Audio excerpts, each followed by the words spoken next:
Shalom chers internautes, shalom peuple de Dieu, bienvenue à notre numéro dénommé Entre jeunes, un cadre où nous traitons de sujets spécifiques qui rongent la jeunesse, bien sûr la jeunesse chrétienne qui ronge les enfants des dieux et surtout étant des êtres tripartis, étant des êtres spirituels, portant un corps, il est important que nous puissions non seulement nous centrer, nous focaliser sur les choses qui sont simplement spirituelles comme la prière, le parler en langue, la méditation de la Bible, pendant qu'il y a plusieurs choses qui rongent, il y a plusieurs questions qui traversent les esprits, les enfants de Dieu, ils ne savent pas où exposer ces choses.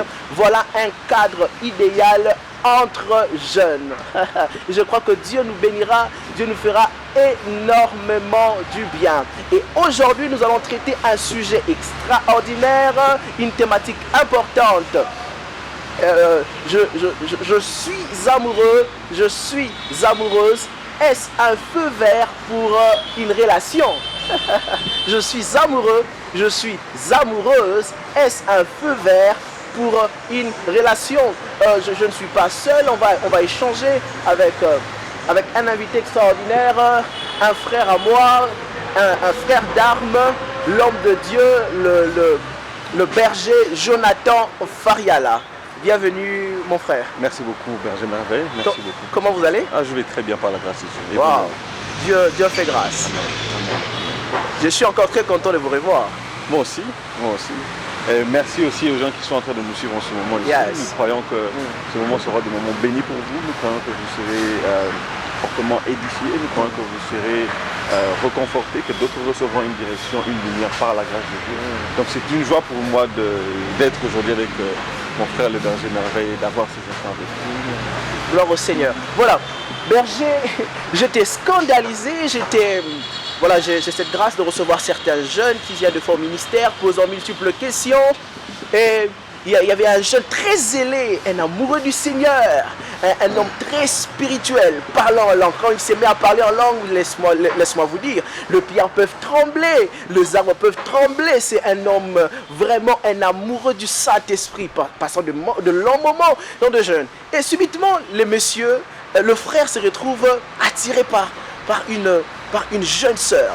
Une fois dans l'église, comme ça la fille entre, l'homme spirituel, l'homme vibrant de langue de feu, sentant son cœur commencer à battre. Tout, mais qu'est-ce qui se passe là? Il dit, mais mon Dieu, j'ai péché contre Dieu. Le frère commence à se culpabiliser. Mais qu'est-ce qui se passe? Comment moi qui suis enfant de Dieu, comment moi qui suis chrétien, je me retrouve en train de trembler, être attiré par cette merveilleuse femme? Qu'est-ce qui se passe? Je péché ou comment? Est-ce que être attiré par un sexe opposé, est-ce un péché, homme de Dieu? D'abord, je devrais dire à ce frère-là, s'il va me suivre, de reste calme. Je pense que d'abord son souci est un souci légitime. Il y a beaucoup qui n'ont pas une très bonne compréhension de ces choses et qui sont donc susceptibles de poser plusieurs questions, de se demander est-ce que je suis en train de pécher, est-ce que c'est un problème. D'abord je voudrais affirmer fortement que ce n'est pas du tout un péché.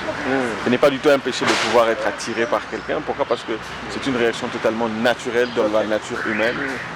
D'abord, comme je vous l'avais dit tout à l'heure, là nous sommes tripartites. L'être humain est d'abord un esprit, il a une âme et il vit dans un corps. Et chaque partie de l'homme a différentes fonctions. Exactement. Donc l'esprit de l'homme, c'est ce qui nous permet d'entrer en contact avec le monde spirituel pour les chrétiens avec Dieu. L'âme, c'est là où nous entrons en contact avec le domaine de la raison, des émotions, des sentiments et tout ça. Et le corps, c'est ce qui nous permet d'entrer en contact avec la partie physique que nous voyons ici aujourd'hui. Nous ne touchons pas la chaise où nous sommes assis avec notre âme ou avec notre esprit, mais c'est notre corps qui est en contact avec cela. Et donc, une attirance vers une personne, le sexe opposé, être tombé amoureux de quelqu'un, c'est tout à fait normal et cela est la fonction de l'âme de l'homme. Vous savez, c'est parce que nous n'avons pas beaucoup de connaissances de ces choses-là que souvent nous ne savons pas comment nous y prendre parce que nous ne sommes pas très bien enseignés, nous ne sommes pas du tout enseignés sur les fonctions de l'âme de l'homme, que les gens n'arrivent pas à gérer ces différentes choses qui se passent dans leurs âmes. Et donc, être amoureux de quelqu'un, je le répète encore, ce n'est pas du tout un péché, c'est ton âme qui est en train de s'exprimer. Et c'est tout à fait normal. C'est tout à fait normal. Toute personne aujourd'hui qui est mariée a dû passer par ce genre de moment-là, où il était tombé amoureux de quelqu'un. Et il y en a qui sont toujours amoureux jusqu'à aujourd'hui. Gloire à Dieu pour ces couples où aujourd'hui on voit les maris et femmes, après plusieurs années de mariage, restant toujours autant amoureux. Donc mon frère, ma soeur aussi, ne te dérange pas du tout. C'est tout à fait normal d'être amoureux. Donc c'est tout à fait normal de se retrouver amoureux, de retrouver son cœur en train de battre pour une personne, pour un homme, pour une femme. Donc balle à terre, tu n'es pas en train de pécher. Donc nous voyons même comment Cantique le dit, Cantique le chapitre 2, le verset 5, où la Sunamite dit je suis malade d'amour. Donc c'est possible, ça peut arriver d'être malade d'amour. Mais un homme de Dieu, j'ai écouté un homme dire que quand le cœur s'attire, le corps a tendance aussi à s'attirer. Donc quand ton cœur bat pour quelqu'un, tu auras tendance à désirer, à te retrouver dans des moments d'intimité, permettez-moi le terme, à des moments se retrouver proche de la personne, en train de câliner la personne. Comment vous jugez cela? Et comment gérer cette phase? D'abord, comme je l'ai dit encore, je le répète, que les hommes sont tripartites. Et comme on a dit que tomber amoureux, c'est la fonction de l'âme. Et bien sûr, le corps aussi a ses fonctions. Vous savez, le corps n'a pas que fonction de pouvoir soulever quelque chose ou s'habiller autre chose. Mais le corps aussi a des désirs. Et je crois que quand l'âme est attirée vers une personne, le corps aussi reçoit la même attirance envers cette personne et a envie de pouvoir être auprès de cette personne, a envie de sentir cette personne. C'est un désir tout à fait normal. Mais ce que je pourrais dire, c'est... je ne veux pas aller avant parce que je sais que peut-être nous allons en parler. Il est pour un chrétien demandé d'apprendre à maîtriser son corps. Vous savez, parce que s'il faut que je puisse expliquer un tout petit peu sur ça avant d'arriver là-bas, c'est que dans l'ordre des choses, Dieu veut que l'homme puisse être conduit par son esprit. L'esprit de l'homme est censé avoir l'ascendance sur l'âme et sur le corps parce que Dieu communique avec nous par notre esprit. Il nous parle par notre esprit. Le Saint-Esprit nous donne la vie dans notre esprit. Mais il veut maintenant que par cet esprit que nous avons, que nous puissions contrôler notre âme, qui sont nos émotions, notre colère et toutes ces choses, et que nous puissions aussi contrôler notre corps pour que ce corps ne nous emmène pas dans le péché. Et donc, bien que ces émotions sont légitimes, parce que de toute façon, si c'était un péché maintenant, alors ça devrait aussi être un péché quand vous serez marié. Mais quand vous serez marié dans le cadre idéal, vous allez vous adonner à ce genre de plaisir, vous allez vous laisser emporter par ce corps qui veut aller vers votre femme ou votre mari. Donc, il est important de contrôler ces émotions quand vous n'êtes pas encore marié, contrôler ces désirs de votre corps qui est peut-être même de s'accoupler avec cette personne ou bien de vous emporter dans des ébats qui ne vous sont pas encore permis pour le moment. Ressentir ces désirs, c'est pas un problème, c'est pas un problème, mais le gros problème c'est de répondre aux besoins en dehors du cadre conjugal. Donc il y a déjà de principes établis et étant enfant de Dieu, on ne peut pas se laisser conduire par l'âme.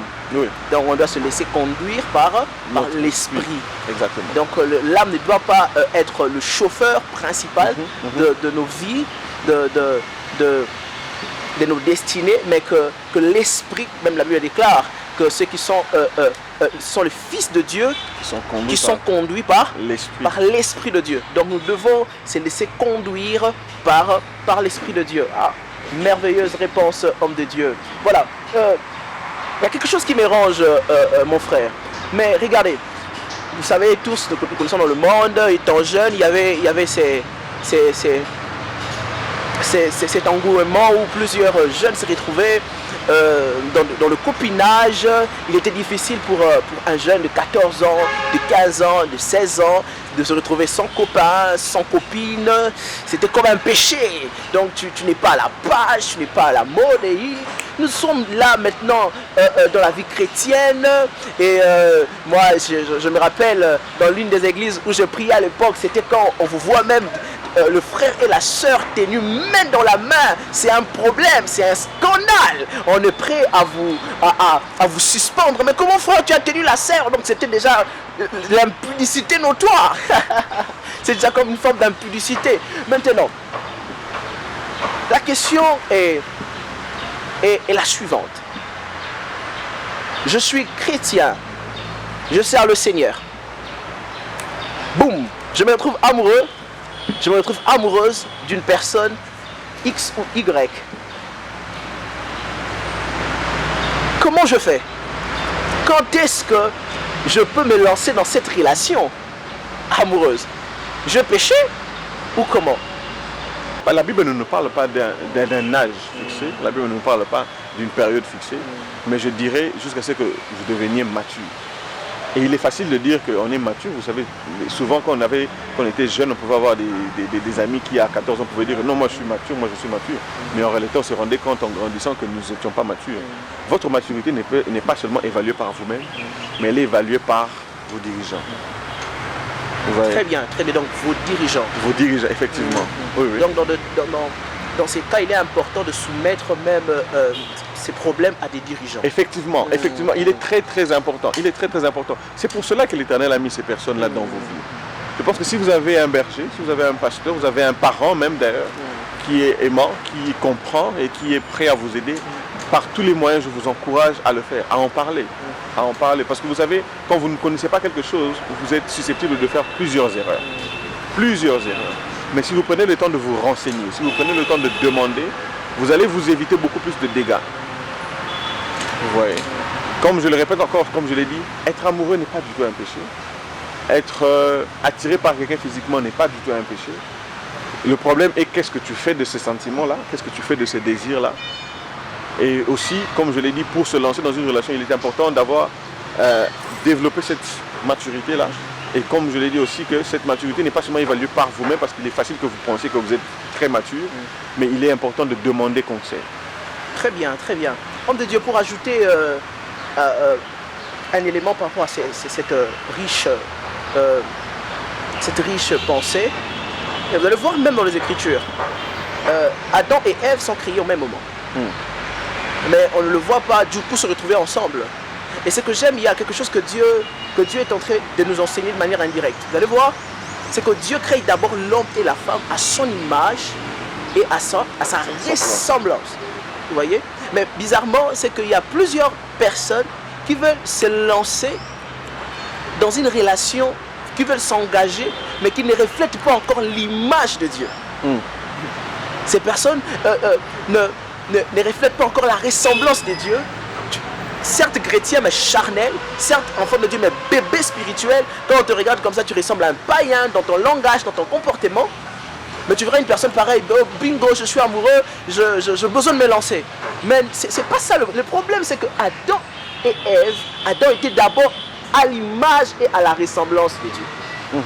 Donc, si j'ai besoin de me lancer dans je suis amoureux, je suis amoureuse, je dois me rassurer que je suis vraiment enfant de Dieu, que je vis selon le principe divin et je reflète l'image et la ressemblance de Dieu. Effectivement, je suis d'accord avec vous. Et d'ailleurs, même parlons de l'histoire d'Adam et Ève, comme vous l'avez dit. Il est vrai que quand Dieu a créé, il a dit faisons l'homme à notre image, et puis la Bible nous dit que Dieu les a fait hommes et femmes. Mais ils étaient entrés dans le temps dans différents moments, parce que Adam avait pour première responsabilité qui était de pouvoir s'occuper du champ que l'Éternel avait, du jardin d'Éden. Très bien. C'est pour vous dire aussi une chose.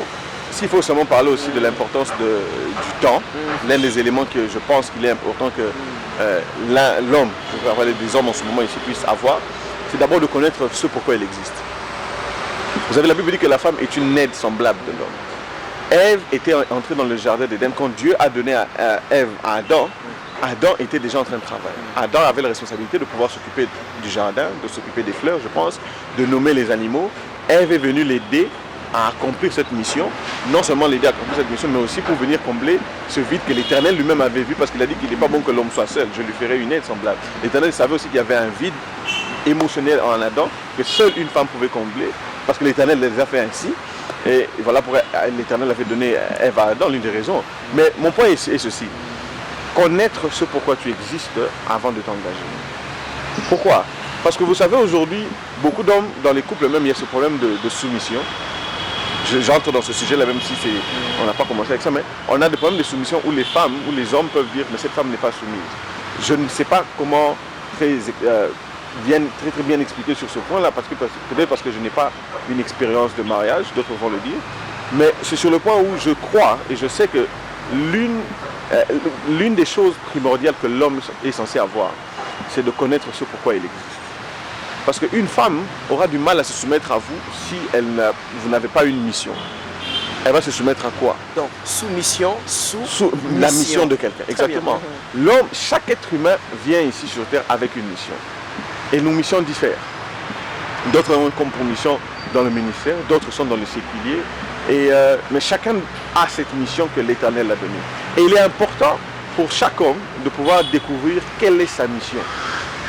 Avant de donner Ève à Adam, l'Éternel s'était rassuré que Adam savait pourquoi est-ce qu'il existait. L'Éternel avait déjà parlé à Adam lui disant « Voici ce que je veux que tu fasses ». Et Adam avait même déjà commencé à le faire d'une certaine manière.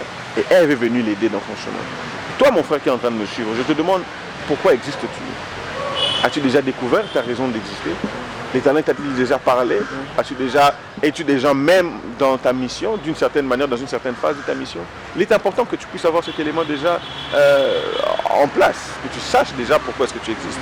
Parce que sinon, tu seras en train toi-même de t'embrouiller, permettez-moi de le dire ainsi, et tu risqueras d'emporter la fille d'autrui, comme je l'ai dit, avec, dans ton embrouille à toi aussi. Si tu ne sais pas où tu vas, tu amèneras quelqu'un d'autre avec toi, nulle part. Ouais. Il est donc important de découvrir d'abord pourquoi est-ce que j'existe. Il est important de découvrir, comme on dit, à l'image de Dieu, c'est parce que Dieu est un Dieu qui a de vision. Il dit, je connais le projet que j'ai formé pour vous. Ça signifie, avant de te faire, il avait déjà des projets. Je ne suis pas ici en train de parler encore qu'un homme doit avoir plusieurs projets. Non, parce que vous pouvez avoir plusieurs projets. Mais je suis en train de parler de connaître sa raison d'exister. Cela doit être clair dans ton esprit, clair dans ta tête, clair dans ta vie que je sais pourquoi est-ce que j'existe.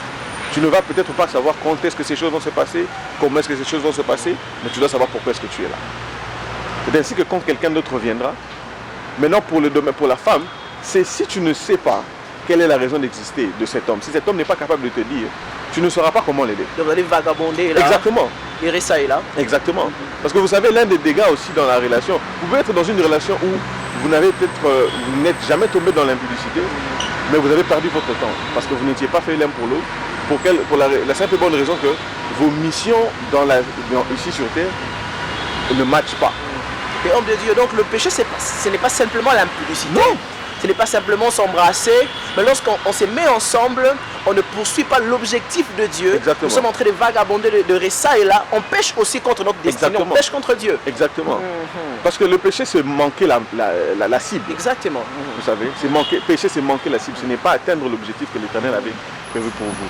Parce que l'Éternel, je prendrai un autre exemple de la Bible, on parle de la parabole des talents, je ne vais pas expliquer de ceux qui avaient, la Bible nous dit qu'il y avait celui qui avait 5, celui qui avait 2, quand les maîtres est revenu, celui qui avait 5 avait multiplié par 5, il a par 2, il a remis 10, celui qui avait 2 avait fait la même chose, mais celui qui avait un talent n'a rien fait avec le talent qu'il avait reçu. Il n'a pas été châtié parce qu'il avait péché, d'une manière où il avait escroqué, quoi que ce soit, mais il n'avait juste rien fait de ce que son maître avait remis entre ses mains. Vous savez, chacun d'entre nous rendra compte de ce que l'Éternel a placé en nous. Donc voilà pourquoi nous avons la responsabilité. Et ce passage-là nous montre aussi que Dieu, étant notre Créateur, a remis à chacun d'entre nous des talents qui sont nos appels, ce que nous sommes capables de faire. Et nous allons rendre des comptes de ce que nous aurons fait, de ce que l'Éternel nous a donné. Pourquoi vouloir rester avec quelqu'un pendant des années alors que cette personne même est en train de m'empêcher de pouvoir atteindre les objectifs que l'Éternel a passés dans ma vie? Tu es appelé peut-être dans le ministère, pendant ce cas-là, tu épouses un homme, ou pour les femmes, peut-être parce que les hommes voudront utiliser cette carte-là de l'autorité. Tu épouses un homme qui te dit que, ok, au début de la relation, il était tout à fait gentil, il était totalement attentionné, il était d'accord que tu puisses prêcher, il était d'accord que tu puisses aller dans des réunions de prière. Une fois que vous êtes marié, mais une fois que vous êtes fiancé, il commence à t'interdire de commencer à aller dans des réunions. Il commence à t'interdire de commencer à participer dans les services de l'église comme tu le faisais avant. Cette personne t'empêche d'accomplir ce que l'Éternel a prévu pour toi. Cela est déjà un signe de voir que cette relation, l'Éternel n'est pas d'accord avec cela. Parce que tu as pour mission d'accomplir quelque chose.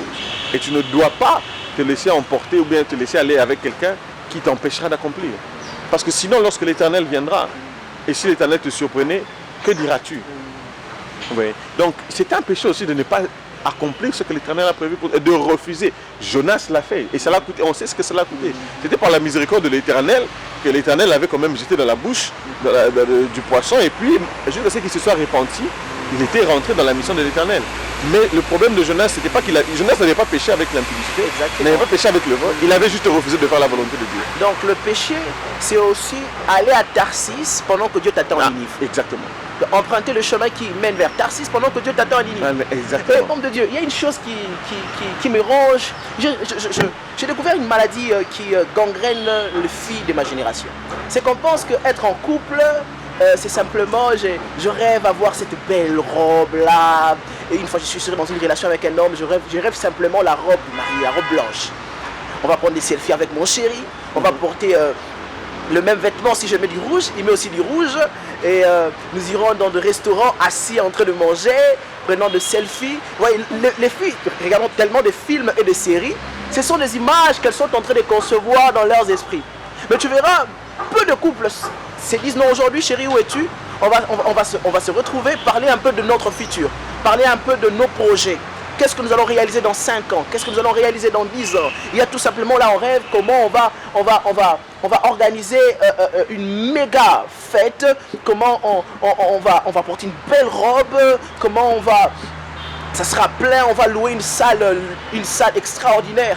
Mais qu'est-ce que vous en dites? Avec des femmes pareilles, est-ce que vraiment elles sont... Est-ce que je peux continuer à marcher avec une femme qui ne rêve que la robe de mariée, qui ne rêve qu'une salle 5 étoiles, et elle n'aime pas parler projet, elle n'aime pas parler avenir, elle ne voit que le présent, elle ne voit que les dépenses? Qu'est-ce que vous en dites par rapport à ces femmes? Bon, moi je dirais une chose à mes frères. Il n'est pas... ce n'est pas un problème... D'abord, nous avons tous nous sommes dans différentes phases dans la vie. Et il est possible que l'homme soit devenu beaucoup plus mature que la femme, ou que la femme soit devenue beaucoup plus mature que l'homme, parce que ce problème-là, on le retrouve aussi dans les chefs des hommes. Vous savez, les hommes aussi sont des gens qui... des bons vivants, quoi. Donc ils sont là, ils ne vivent que pour le présent, ils n'ont aucun projet, ils n'ont aucun objectif dans la vie. Et c'est la fille qui a souvent tendance à pouvoir pousser l'homme à être un bosseur, à avoir une vision, à accomplir des grandes choses. Mais je pense que... Et c'est là encore. Parce que vous savez, les anglophones ont 2 termes qui distinguent le mariage et la cérémonie de mariage. Il y a wedding, qui est le jour du mariage, et il y a marriage, qui est la vie de couple, la vie de mariage. Beaucoup se focalisent tellement sur... parce que c'est ce qu'on voit dans les réseaux sociaux, vous savez, sur ce jour-là, cette robe, cette veste, les cadeaux, mais ils ne sont pas prêts pour la vie de couple. Voilà pourquoi je dis qu'avant de t'engager dans cette vie de couple, il est important que tu saches dans quoi est-ce que tu es en train de t'engager, que tu te prépares pour cela. La Bible nous parle de la femme vertueuse. J'encouragerais les filles, même les hommes aussi, à lire dans leur Bible, on ne va pas tout lire, dans le livre de Proverbes, le chapitre 31, à partir du verset 10 jusqu'à la fin, la Bible nous explique les qualités de la femme vertueuse. Vous savez, il y a de ces qualités que nous rencontrons comme ça, mais je pense que, comme je l'ai dit, il est important d'être formé, il est important d'être informé aussi, et il est important de renouveler son entendement par la parole de Dieu. En toi, femme qui veut t'engager dans le mariage, toi, femme qui veut te préparer dans le mariage, qui veut t'engager dans une vie de couple, prépare-toi. Prépare-toi, apprends ce que l'Éternel veut pour toi. Apprends qu'est-ce que l'Éternel attend de toi en tant que femme. Mais non seulement en tant que femme pour ton mari et mère pour tes enfants, mais aussi en tant que sa créature, en tant que son enfant. Qu'est-ce qu'il attend? Quelle est sa mission? Quelle est la mission qu'il a placée dans ta vie? Mais comme je le disais, que beaucoup se focalisent trop sur ce jour du mariage. Et c'est ainsi qu'à cause du manque de préparation nécessaire, beaucoup se sont engagés, ont eu des très très beaux mariages. Très très beaux mariages. Mais 6 mois après, 2 semaines après, 3 mois après, 1 année après, divorce. Pourquoi? Parce que les gens viennent avec une certaine conception de ce que c'est que de se marier, qui n'est pas du tout biblique, ou qui n'est pas, comment dirais-je, où des gens se rencontrent sans avoir une vision identique. Vous voyez, voilà pourquoi je dis ça, parce que j'ai parlé de l'importance que l'homme est censé savoir pourquoi est-ce qu'il existe, la femme est censée savoir pourquoi est-ce qu'elle existe, et comment est-ce que la vision de la femme contribuera à ce que l'homme atteigne sa vision, tout en elle aussi en accomplissant ce que Dieu attend d'elle. Vous voyez, tu ne peux pas, toi qui as reçu un appel, même homme qui a reçu un appel, vouloir te marier avec une femme parce que seulement elle est belle, mais dont les ambitions sont totalement opposées, qui ne sera pas capable de t'aider dans ce que Dieu attend de toi. C'est déjà un problème. Vous voyez. Voilà pourquoi je dis qu'il y a beaucoup de choses, et c'est important de connaître ces choses, parce que, et c'est en demandant conseil. que tu pourras peut-être avoir la sagesse des aînés, avoir la sagesse des expérimentés qui te diront qui te poseront certaines questions que tu t'es pas posé toi-même, qui te diront que regarde à tel élément, est-ce qu'elle a ceci, est-ce qu'elle a cela, qui prendront le temps de vous encadrer pour vous aider à arriver à bon port. Vous voyez. Et parce que sinon, ça sera une mauvaise chose pour toi de perdre ton temps. La Bible nous demande de racheter le temps. Pourquoi vouloir le perdre? Pourquoi vouloir le perdre en nous engageant dans des choses qui ne produiront rien?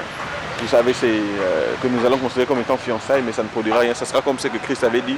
Y a-t-il pas un homme qui, avant de construire une maison, s'assit, calcule le coût, avant de construire, de peur qu'il commence et qu'il ne finisse, et que les gens passent et se moquent de lui?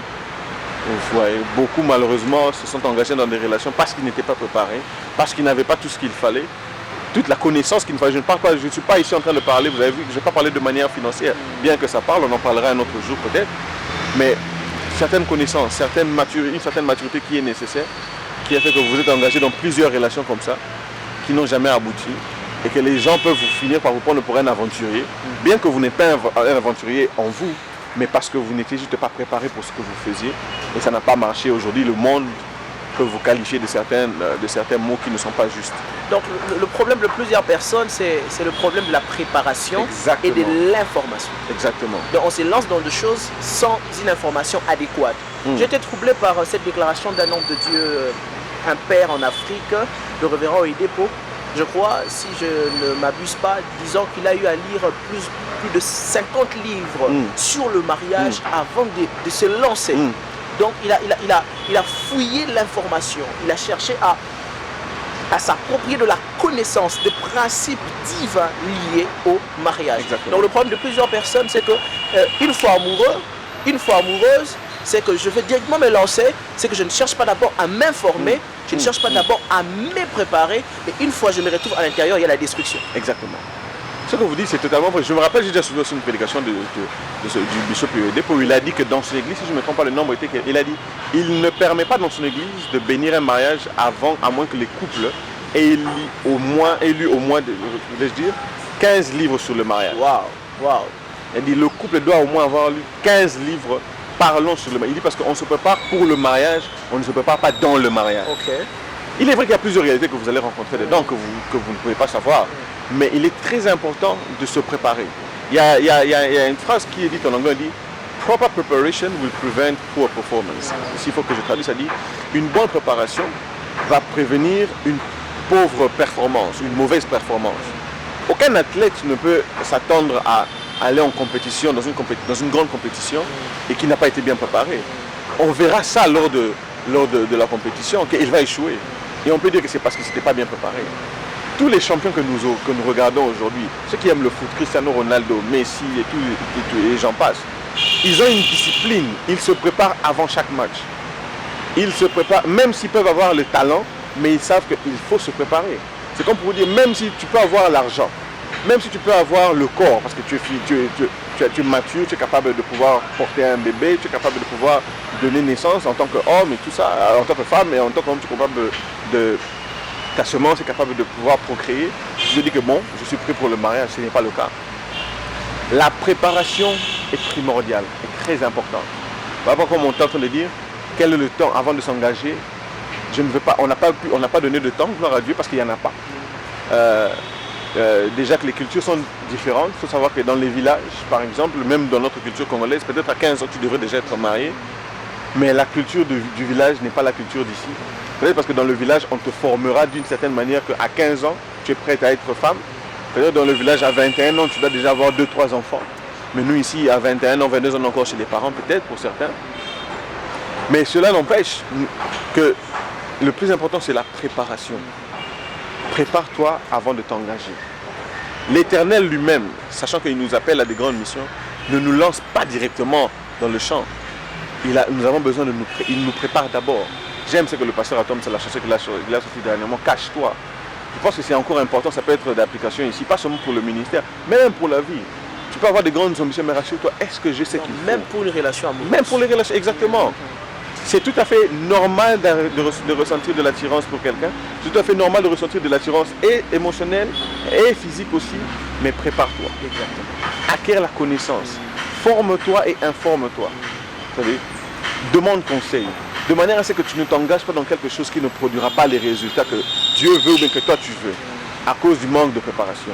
Et rassure-toi aussi que la personne pour laquelle tu as tiré, et on ne veut pas dire ici que parce que tu as tiré, ça signifie ne parle pas à cette personne-là, commence à l'éviter. Non. On a parlé au début de l'importance d'exercer la maîtrise de soi. Vous savez, donc parce que l'homme est censé être conduit par son âme, par son esprit, vous voulez dire, non par son âme et son corps. Donc ne te laisse pas emporter par ces envies-là, mais contrôle ces choses. La Bible dit que Dieu ne permettra pas que vous soyez tentés au-delà de vos forces. Personne ne peut me dire que c'est au-delà de ses forces. Si vous dites que la tentation est au-delà de vos forces, c'est que vous traitez Dieu de menteur.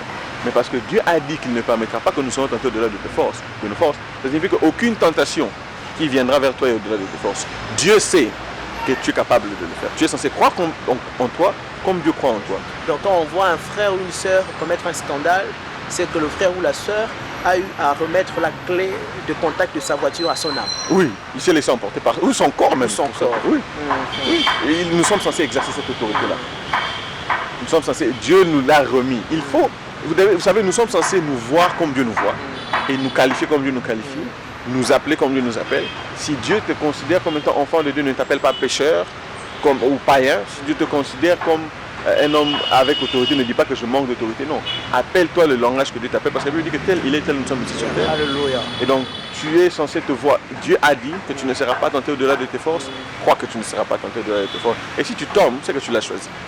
Lui-même, il a été tenté en toutes choses. En toutes choses. Nonobstant cela, il n'a pas fléchi. Il n'a pas fléchi, exactement. Beaucoup diront, mais ça, il était Jésus. Il était Jésus, mais le même esprit qui était en Christ, c'est le même esprit qui est en toi. Alléluia. Oh, gloire au Seigneur. Des moments bénis, des moments enrichissants. Oh, je suis béni, nous sommes énormément bénis. Et nous chutons déjà, nous sommes presque à la fin. Je suis amoureux, je suis amoureuse. Est-ce un feu vert pour une relation?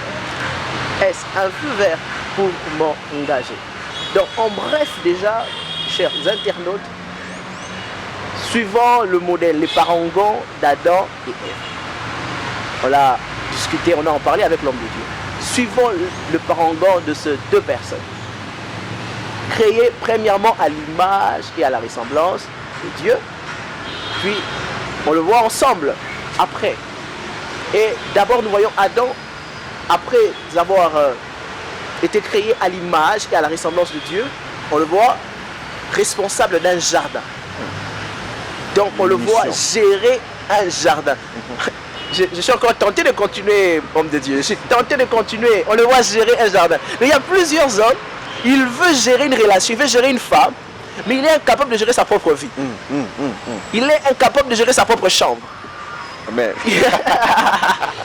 il est incapable de gérer sa propre destinée, mais il veut emmener une femme avec elle. C'est ça le problème de plusieurs personnes. Exactement. Non, je sens qu'on va encore revenir. On va encore revenir avec mon frère. Je sens qu'on va faire beaucoup de choses. On va encore revenir et je crois que Dieu nous fera énormément du bien. Je suis amoureux, je suis amoureuse. Est-ce un feu vert pour m'engager pour une relation? Je nous invite encore au prochain numéro, prochainement pour creuser encore en profondeur. Nous serons encore avec mon frère Jonathan. Donc restez connectés, abonnez-vous sur notre chaîne YouTube, invitez vos amis, invitez vos frères, partagez le lien. Je crois que ces moments vont bénir plusieurs personnes pour la gloire de notre Seigneur Jésus-Christ. Que Dieu vous bénisse. Une chose encore, vous avez des questions, envoyez sur les commentaires. Le numéro sera affiché sur l'écran. Il y aura un numéro qui sera affiché. Envoyez-nous vos questions, vos multiples questions. On va le traiter. On va encore revenir à nouveau pour répondre à toutes ces choses. Que Dieu vous bénisse.